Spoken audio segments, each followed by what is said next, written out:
Hello' everyone, সকলোক স্বাগতম জনাইছোঁ আমাৰ অন্য এটি ক্লাছলৈ। বন্ধুসকল, আমি আছাম পুলিচ ABUBৰ যি লিখিত পৰীক্ষা হ'বলগীয়া আছে তাৰ প্ৰস্তুতিৰ বাবে এটা প্ৰেক্টিচ ছেট আনিছিলোঁ। তাৰ আজি পাৰ্ট 6 হয়। ইয়াৰ আগৰ যদি 5টা ক্লাছ তোমালোকে নাই চোৱা, ডেছক্ৰিপশ্যনত ক্লাছসমূহৰ লিংক দিয়া আছে। সকলোক ৰিকুৱেষ্ট কৰিছোঁ এবাৰ ক্লাছখিনি চোৱাৰ বাবে। আজি বিশেষকৈ আমি 25টা কুৱেশ্যনৰ বিষয়ে আলোচনা কৰিম। এই 25টা কুৱেশ্যন আছাম জিকে, ইণ্ডিয়ান জিকে, ষ্টেটিক জিকে আৰু পুৰণি প্ৰশ্নকাকতসমূহৰ পৰা লোৱা হৈছে। তেনেহ'লে দেৰি নকৰি আৰম্ভ কৰোঁ আজিৰ ক্লাছটো। আজিৰ ক্লাছৰ প্ৰথমটো কুৱেশ্যন হ'ল, কোন তাৰিখে অসম আৰক্ষী দিৱস পালন কৰা হয়? অপশ্যন 4টাৰ ভিতৰত উত্তৰ হ'ব 1 অক্টোবৰ তাৰিখে অসম আৰক্ষী দিৱস পালন কৰা হয়।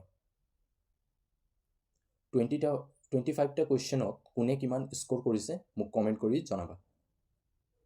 নেক্সট কুৱেশ্যন নম্বৰ 2, ভাৰতৰ সংবিধানত কিমান প্ৰকাৰ মৌলিক অধিকাৰৰ বিষয়ে বৰ্ণনা কৰা হৈছে? অপশ্যন 4টাৰ ভিতৰত উত্তৰ হ'ব ভাৰতৰ সংবিধানত 6 প্ৰকাৰ মৌলিক অধিকাৰৰ বিষয়ে বৰ্ণনা কৰা হৈছে।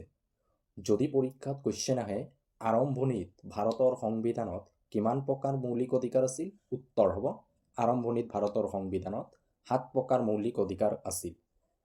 আৰম্ভণিত সম্পত্তিৰ অধিকাৰটোক মৌলিক অধিকাৰ বুলি ধৰা হৈছিল। পৰৱৰ্তী সময়ত সংবিধান সংশোধন কৰি সম্পত্তিৰ অধিকাৰটোক আৰ্টিকেল 300ত লিগেল ৰাইট হিচাপে অন্তৰ্ভুক্ত কৰা হৈছে। বহুবাৰ পৰীক্ষাত আহিছে সম্পত্তিৰ অধিকাৰ কোনটো আৰ্টিকেলত লিগেল ৰাইট হিচাপে অন্তৰ্ভুক্ত কৰা হৈছিল? আৰ্টিকেল 300ত। আৰম্ভণিত ভাৰতৰ সংবিধানত 7 প্ৰকাৰ আছিল, সংশোধনৰ ফলত এই অধিকাৰ 6 প্ৰকাৰ হৈছে। ভাৰতৰ সংবিধানৰ আৰ্টিকেল 12ৰ পৰা 35লৈকে মৌলিক অধিকাৰৰ ধাৰণাৰ বিষয়ে বৰ্ণনা কৰা হৈছে। পাৰ্ট 3ত আৰ্টিকেল 12ৰ পৰা 35লৈকে মৌলিক অধিকাৰৰ বিষয়ে বৰ্ণনা কৰা হৈছে। ইম্পৰ্টেণ্ট পইণ্ট হয়, সকলো পইণ্টখিনি মনত ৰাখিব চেষ্টা কৰিবা। নেক্সট কুৱেশ্যন নম্বৰ 3, অসমৰ কোনখন জিলা প্ৰথম ধঁপাতমুক্ত জিলা হিচাপে ঘোষণা কৰা হৈছিল? অপশ্যন 4টাৰ ভিতৰত উত্তৰ হ'ব যোৰহাট জিলা। যোৰহাট জিলা অসমৰ প্ৰথমখন জিলা, যিখন জিলা সম্পূৰ্ণ ধঁপাতমুক্ত জিলা হিচাপে ঘোষণা কৰা হৈছিল। নেক্সট কুৱেশ্যন নম্বৰ 4, শৰাইঘাটৰ যুদ্ধৰ সময়ত আহোম স্বৰ্গদেউ কোন আছিল? অপশ্যন 4টাৰ ভিতৰত উত্তৰ হ'ব আহোম স্বৰ্গদেউ উদয়াদিত্য সিংহ আছিল। শৰাইঘাটৰ যুদ্ধৰ সময়ত আহোম স্বৰ্গদেউ। বহুবাৰ পৰীক্ষাত কুৱেশ্যন আহিছে শৰাইঘাটৰ ৰণ কোন চনত হৈছিল? উত্তৰ হ'ব 1671 চনত শৰাইঘাটৰ ৰণ হৈছিল। মই বেছি এক্সপ্লেইন নকৰোঁ। নেক্সট কুৱেশ্যন নম্বৰ 5, কোনে মোগল সাম্ৰাজ্যৰ প্ৰতিষ্ঠা কৰিছিল? অপশ্যন 4টাৰ ভিতৰত উত্তৰ হ'ব বাবৰে মোগল সাম্ৰাজ্যৰ প্ৰতিষ্ঠা কৰিছিল। বহুবাৰ পৰীক্ষাত কুৱেশ্যন আহিছে বাবৰে কাক পৰাস্ত কৰি মোগল সাম্ৰাজ্যৰ প্ৰতিষ্ঠা কৰিছিল? উত্তৰ হ'ব ইব্ৰাহিম লোদীক প্ৰথম পানিপথৰ যুদ্ধত বাবৰে পৰাস্ত কৰি বাবৰে ভাৰতত মোগল সাম্ৰাজ্যৰ প্ৰতিষ্ঠা কৰিছিল। পৰীক্ষাত আহিব পাৰে প্ৰথম পানিপথৰ ৰণ কোন চনত হৈছিল? উত্তৰ হ'ব 1526 চনত প্ৰথম পানিপথৰ ৰণ হৈছিল। কাৰ কাৰ মাজত হৈছিল? বাবৰ আৰু ইব্ৰাহিম লোদীৰ মাজত। ইব্ৰাহিম লোদী আছিল লোদী বংশৰ শেষজন ৰজা। নেক্সট কুৱেশ্যন নম্বৰ 6, সৌৰজগতৰ আটাইতকৈ দূৰৰ গ্ৰহটোৰ নাম কি হয়? অপশ্যন 4টাৰ ভিতৰত উত্তৰ হ'ব নেপচুন। সৌৰজগতৰ আটাইতকৈ দূৰৰ গ্ৰহটো হ'ল নেপচুন।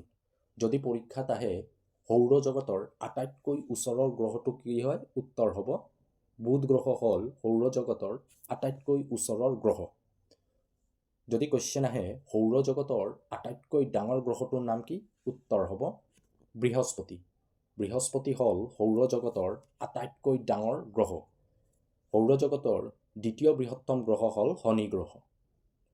সৌৰজগতৰ দ্বিতীয় বৃহত্তম গ্ৰহ হ'ল শনি গ্ৰহ।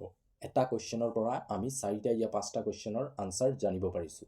যিখিনি এক্সট্ৰা পইণ্ট কৈ গৈছোঁ এই পইণ্টখিনি মনত ৰাখিব চেষ্টা কৰিবা, যিহেতু এক্সামত ইয়াৰ বাহিৰত যদি কোনো কুৱেশ্যন আহে সেই কুৱেশ্যন কৰি আহিব পাৰিবা, যিহেতু এটা প্ৰতিযোগিতামূলক পৰীক্ষাত 1 মাৰ্কৰ ইম্পৰ্টেণ্ট বহু আছে। নেক্সট কুৱেশ্যন নম্বৰ 7, অসম প্ৰদেশ কংগ্ৰেছ কমিটিৰ প্ৰথম সভাপতি কোন আছিল?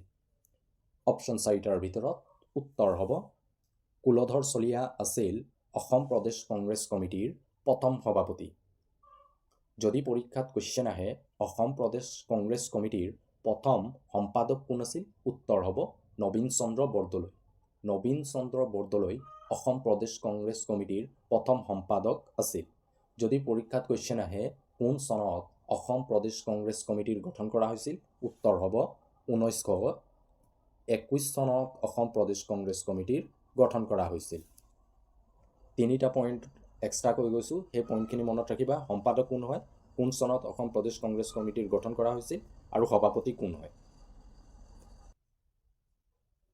কুৱেশ্যন নম্বৰ 8, ভাৰতৰ কোনখন সদনক উচ্চ সদন নামেৰে জনা যায়? অপশ্যন 4টাৰ ভিতৰত উত্তৰ হ'ব ৰাজ্যসভাক ভাৰতৰ উচ্চ সদন নামেৰে জনা যায়। লোকসভাক ভাৰতৰ নিম্ন সদন নামেৰেও জনা যায়। ৰাজ্যসভাক স্থায়ী সদন বুলি কোৱা হয়, লোকসভাক অস্থায়ী সদন বুলি কোৱা হয়। ইয়াৰ উপৰিও এই পইণ্টটো ভেৰি ইম্পৰ্টেণ্ট হয়, বহুবাৰ পৰীক্ষাত আহিছে। পিপল অফ হাউচ কোনখন সদনক কোৱা হয়? উত্তৰ হ'ব লোকসভাক পিপল অফ হাউচ বুলি কোৱা হয়। পিপল অফ ছিনিয়ৰ চিটিজেন বুলি ক'লে ৰাজ্যসভাক কোৱা হয়। 3টা পইণ্ট এক্সট্ৰা কৈ গৈছোঁ, লোকসভাক অস্থায়ী সদন বুলি কোৱা হয়, ৰাজ্যসভাক স্থায়ী সদন বুলি কোৱা হয়। লোকসভাক পিপল অফ হাউচ বুলি কোৱা হয়, ৰাজ্যসভাক পিপল অফ ছিনিয়ৰ চিটিজেন বুলি কোৱা হয়। নেক্সট কুৱেশ্যন নম্বৰ 9, কোন তাৰিখে লাচিত দিৱস উদযাপন কৰা হয়? অপশ্যন 4টাৰ ভিতৰত উত্তৰ হ'ল 24 নৱেম্বৰ লাচিত দিৱস উদযাপন কৰা হয়। বহুবাৰ পৰীক্ষাত এই কুৱেশ্যন আহিছে, কোন তাৰিখে লাচিত দিৱস উদযাপন কৰা হয়, ইম্পৰ্টেণ্ট হয়, মনত ৰাখিবা। কুৱেশ্যন নম্বৰ 10, কোনখন জিলাৰ পৰা পৃথক হৈ বাক্সা জিলাৰ গঠন হৈছিল? অপশ্যন 4টাৰ ভিতৰত উত্তৰ হ'ব আটাইকেইখন। অৰ্থাৎ বাক্সা জিলাৰ গঠন নলবাৰী, বৰপেটা আৰু কামৰূপ জিলাৰ পৰা পৃথক হৈ বাক্সা জিলাৰ গঠন হৈছিল। বাক্সা জিলাৰ গঠন নলবাৰী, বৰপেটা, কামৰূপ এই 3খন জিলাৰ পৰা পৃথক হৈ বাক্সাৰ গঠন হৈছিল। পৰীক্ষাত আহিব পাৰে কোন চনত বাক্সাৰ গঠন কৰা হৈছিল? উত্তৰ হ'ব 2003 বাক্সা জিলাৰ গঠন কৰা হৈছিল। ইম্পৰ্টেণ্ট হয়, ইয়াৰটো মনত ৰাখিবা, 2003 বাক্সা জিলাৰ গঠন কৰা হৈছিল। নেক্সট কুৱেশ্যন নম্বৰ 11, ৰামায়ণ অসমীয়ালৈ অনুবাদ কোনে কৰিছিল? অপশ্যন 4টাৰ ভিতৰত উত্তৰ হ'ব মাধৱ কন্দলীয়ে ৰামায়ণখন অসমীয়ালৈ অনুবাদ কৰিছিল। নেক্সট কুৱেশ্যন নম্বৰ 12, সংবিধানৰ খচৰা সমিতিৰ অধ্যক্ষ কোন আছিল? অপশ্যন 4টাৰ ভিতৰত উত্তৰ হ'ব ডক্টৰ B.R. আম্বেদকাৰ আছিল সংবিধানৰ খচৰা সমিতিৰ সভাপতি। যদি পৰীক্ষাত কুৱেশ্যন আহে সংবিধানৰ খচৰা সমিতিৰ এজন সদস্য অসমৰ পৰা প্ৰতিনিধিত্ব কৰিছিল, তেওঁ কোন আছিল? উত্তৰ হ'ব মহম্মদ ছাদুল্লাহ আছিল সংবিধানৰ খচৰা সমিতিৰ এজন সদস্য যিজনে অসমৰ পৰা প্ৰতিনিধিত্ব কৰিছিল। এতিয়া আমি নাম মনত ৰাখিব লাগিব যে সংবিধানৰ খচৰা সমিতিৰ যি 7জনীয়া সদস্য আছিল তেওঁলোক কোন কোন আছিল। সভাপতি আছিল doctor B.R. Ambedkar, Mohammed Saadulla, K.N. Munshi, নাম মনত ৰাখিব লাগিব, B.L. মিত্ৰ, 4জন হ'ল আল্লাদী কৃষ্ণস্বামী আয়াৰ, 5 নম্বৰ, গোপালস্বামী আয়েংগাৰ, 6 নম্বৰ, আৰু 7 নম্বৰ হ'ব D.P. খৈতান। এই 7জনৰ নাম তোমালোকে মনত ৰাখিব চেষ্টা কৰিবা, যিহেতু পৰীক্ষাত আহিব পাৰে তলৰ 4জনৰ ভিতৰত কোনজন সংবিধানৰ খচৰা সমিতিৰ সদস্য আছিল বা নাছিল, এনেধৰণৰ কুৱেশ্যন আহিব পাৰে। এনেধৰণৰ কুৱেশ্যনসমূহ কৰিবৰ বাবে আমি এইখিনি নাম মনত ৰাখিব লাগিব। তাৰ বাবে সকলোক ৰিকুৱেষ্ট কৰিছোঁ এই নামখিনি মনত ৰাখিবা। যদি ক্লাছটো চাই ভাল পোৱা ক্লাছটো লাইক কৰি দিবা। তোমালোকৰ এটা লাইকে আমাক মটিভেট কৰে এনেধৰণৰ ক্লাছসমূহ প্ৰস্তুত কৰাৰ বাবে। ইয়াৰ উপৰিও যিসকলে আমাৰ চেনেলটো ছাবস্ক্ৰাইব কৰা নাই সকলোক ৰিকুৱেষ্ট কৰিছোঁ চেনেলটো ছাবস্ক্ৰাইব কৰি থোৱাৰ বাবে। কুৱেশ্যন নম্বৰ 13, অসমৰ কোনখন স্থানত সৈনিক বিদ্যালয় অৱস্থিত? অপশ্যন 4টাৰ ভিতৰত উত্তৰ হ'ব অসমৰ গোৱালপাৰাত সৈনিক বিদ্যালয়খন অৱস্থিত। বহুবাৰ পৰীক্ষাত এই কুৱেশ্যন আহিছে, মনত ৰাখিবা। নেক্সট কুৱেশ্যন, কুৱেশ্যন নম্বৰ 14, কোনে লোদী বংশৰ প্ৰতিষ্ঠা কৰিছিল? অপশ্যন 4টাৰ ভিতৰত উত্তৰ হ'ব বাহালুল লোদী। বাহালুল লোদী আছিল লোদী বংশৰ প্ৰতিষ্ঠা কৰিছিল। দিল্লী চালতানতত যি 5টা বংশই শাসন কৰিছিল তাৰ ভিতৰত একেবাৰে শেষৰ বংশটো আছিল লোদী বংশ। দিল্লী চালতানতত শাসন কৰা প্ৰথমটো বংশ আছিল দাস বংশ আৰু একেবাৰে শেষৰ বংশটো আছিল লোদী বংশ। পৰীক্ষাত আহিব পাৰে লোদী বংশৰ শেষজন ৰজা কোন আছিল? ইব্ৰাহিম লোদী আছিল লোদী বংশৰ শেষজন ৰজা। তেওঁ আৰু বাবৰৰ মাজত প্ৰথম পানিপতৰ যুদ্ধ হৈছিল আৰু এই যুদ্ধত ইব্ৰাহিম লোদী পৰাজয় হৈছিল আৰু ইয়াৰ লগে লগে লোদী বংশৰ পতন ঘটিছিল। নেক্সট কুৱেশ্যন, কুৱেশ্যন নম্বৰ 15, কোন তাৰিখে অসম দিৱস উদযাপন কৰা হয়? অপশ্যন 4টাৰ ভিতৰত উত্তৰ হ'ব 2 ডিচেম্বৰ অসম দিৱস উদযাপন কৰা হয়। কাৰণ 2 ডিচেম্বৰ স্বৰ্গদেউ চুকাফা অসমত প্ৰৱেশ কৰিছিল, তাৰ বাবে 2 ডিচেম্বৰক অসম দিৱস উদযাপন কৰা হয়। Next question, question number 16, Australia কোনখন মহাদেশত অৱস্থিত? অপশ্যন 4টাৰ ভিতৰত উত্তৰ হ'ব ওচেনিয়া মহাদেশত অষ্ট্ৰেলিয়া অৱস্থিত। বিশ্বৰ 7খন মহাদেশৰ ভিতৰত আয়তনৰ ফালৰ পৰা আটাইতকৈ ডাঙৰ হ'ল এছিয়া। আয়তনৰ ফালৰ পৰা আৰু জনসংখ্যাৰ ফালৰ পৰা আটাইতকৈ ডাঙৰ মহাদেশ হ'ল Asia.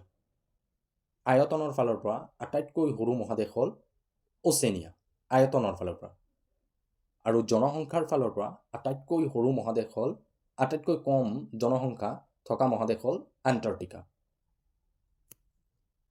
Next question, question number 17, অসমৰ প্ৰথম মহিলা বিশ্ববিদ্যালয় ক'ত অৱস্থিত?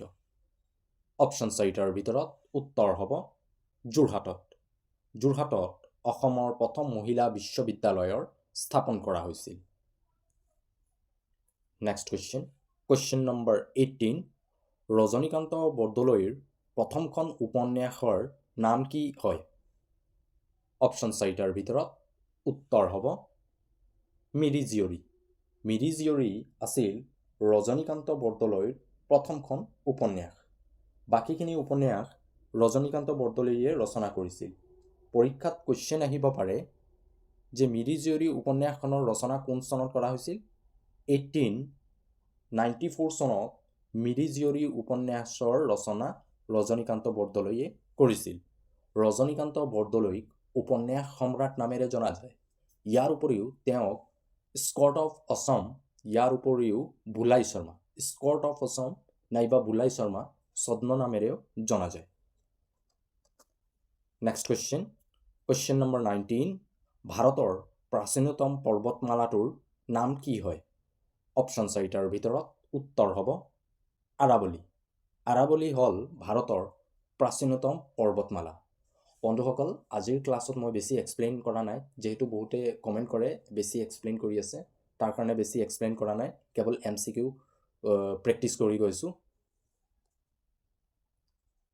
কুৱেশ্যন নম্বৰ 20, ক্ষেত্ৰফলৰ ফালৰ পৰা অসমৰ আটাইতকৈ সৰু জিলাখনৰ নাম কি হয়? অপশ্যন 4টাৰ ভিতৰত উত্তৰ হ'ব দক্ষিণ শালমাৰা। মানকাছাৰ ক্ষেত্ৰফলৰ পৰা অসমৰ আটাইতকৈ সৰু জিলা হয়। যদি পৰীক্ষাত কুৱেশ্যন আহে আয়তনৰ ফালৰ পৰা অসমৰ আটাইতকৈ ডাঙৰ জিলাখনৰ নাম কি? উত্তৰ হ'ব কাৰ্বি আংলং আৰু আটাইতকৈ সৰু দক্ষিণ Salmara, Mankachar. Next question, question number 21, কোনখন মহাদেশক দ্বীপৰ মহাদেশ বুলি কোৱা হয়? অপশ্যন 4টাৰ ভিতৰত অষ্ট্ৰেলিয়া মহাদেশক দ্বীপৰ মহাদেশ বুলি কোৱা হয়। অষ্ট্ৰেলিয়া নাইবা অচেনিয়া। এই দুখন একেইখনেই হয়, নাম বেলেগ বেলেগ হয়। এই দুখন মহাদেশকে দ্বীপৰ মহাদেশ বুলি অভিহিত কৰা হয়। Next question number 22। ভাৰতৰ বুৰঞ্জী মতে কোনজন ৰজাক জ্ঞানী মূৰ্খ ৰজা বুলি অভিহিত কৰা হয়? অপশ্যন 4টাৰ ভিতৰত উত্তৰ হ'ব মুহাম্মদ বিন তুগলকক জ্ঞানী মূৰ্খ ৰজা বুলি অভিহিত কৰা হয়। Next question number 23। কোন তাৰিখে চিলাৰায় দিৱস উদযাপন কৰা হয়? অপশ্যন 4টাৰ ভিতৰত উত্তৰ হ'ব 5 ফেব্ৰুৱাৰী চিলাৰায় দিৱস উদযাপন কৰা হয়। Next question number 24। নৰ্মদা নদীৰ উৎপত্তি ক'ৰ পৰা হৈছে? অপশ্যন 4টাৰ ভিতৰত উত্তৰ হ'ব অমৰকণ্টৰ পৰা নৰ্মদা নদীৰ উৎপত্তি হৈছে। যদি পৰীক্ষাত আহে গোদাৱৰী নদীৰ উৎপত্তি ক'ৰ পৰা হৈছে? নাছিকৰ ত্ৰিশলাৰ পৰা গোদাৱৰী নদীৰ উৎপত্তি হৈছে। মহাৰাষ্ট্ৰৰ নাছিকৰ ত্ৰিশলাৰ পৰা গোদাৱৰী নদীৰ উৎপত্তি হৈছে। বন্ধুসকল, যদি তোমালোকে আমাৰ অসমৰ বুৰঞ্জী, অসমৰ ভূগোল, অসমৰ কলা সংস্কৃতি, লগতে ভাৰতৰ ৰাজনীতি আৰু সংবিধান এই ক্লাছসমূহ তোমালোকে নাই চোৱা, ক্লাছসমূহৰ লিংক ডেছক্ৰিপশ্যনত দিয়া আছে, য'ত আমি ক্লাছসমূহ চিৰিয়েলকৈ আলোচনা কৰিছোঁ। যিসমূহ কুৱেশ্যন আমি আলোচনা কৰিছোঁ, এই কুৱেশ্যনসমূহ অসমৰ প্ৰায়সমূহ প্ৰতিযোগিতামূলক পৰীক্ষাত দেখিবলৈ পোৱা যায়। Next question. আজিৰ শেষৰটো কুৱেশ্যন হ'ল তলৰ কোনটো সীমাৰেখাই ভাৰত আৰু পাকিস্তানক পৃথক কৰিছে? অপশ্যন 4টাৰ ভিতৰত উত্তৰ হ'ব ৰেডক্লিফ লাইন। ৰেডক্লিফ লাইনে ভাৰত আৰু পাকিস্তানক পৃথক কৰিছে। যদি পৰীক্ষাত কুৱেশ্যন আহে ভাৰত আৰু চীনৰ সীমাৰেখাক কি নামেৰে জনা যায়? উত্তৰ হ'ব McMahon line. McMahon line Bharat আৰু চীনৰ সীমাৰেখাক জনা যায়। ডুৰাণ্ড লাইন পাকিস্তান আৰু আফগানিস্তানৰ সীমাৰেখাক জনা যায়। 49 পেৰা লাইন আমেৰিকা আৰু কানাডাৰ সীমাৰেখাক কোৱা হয়। তো বন্ধুসকল, আজিৰ এই 25টা MCQত কোনে কিমান স্ক'ৰ কৰিছে মোক কমেণ্ট কৰি জনাবা। যদি ক্লাছত কিবা ডাউট থাকে মোক কমেণ্ট কৰি জনাবা। ইয়াৰ উপৰিও যদি কোনো ক্লাছৰ প্ৰয়োজন আছে, সেইটো ক্লাছটোৰ বিষয়ে মোক কমেণ্ট কৰি জনাবা। মই সেইটো ক্লাছ আগন্তুক দিনত আনিব চেষ্টা কৰিম। তো আজিৰ ক্লাছত এইখিনি আছিল। পুনৰ আমি আন এটা ক্লাছত লগ পাম। যদি ক্লাছটো চাই ভাল পোৱা, ক্লাছটো লাইক কৰিবা, শ্বেয়াৰ কৰিবা, আৰু যদি চেনেলটো ছাবস্ক্ৰাইব কৰা নাই, আমাৰ চেনেলটো ছাবস্ক্ৰাইব কৰি থবা। পুনৰ লগ পাম আমি আমাৰ আন এটা ক্লাছলৈ। Thank U.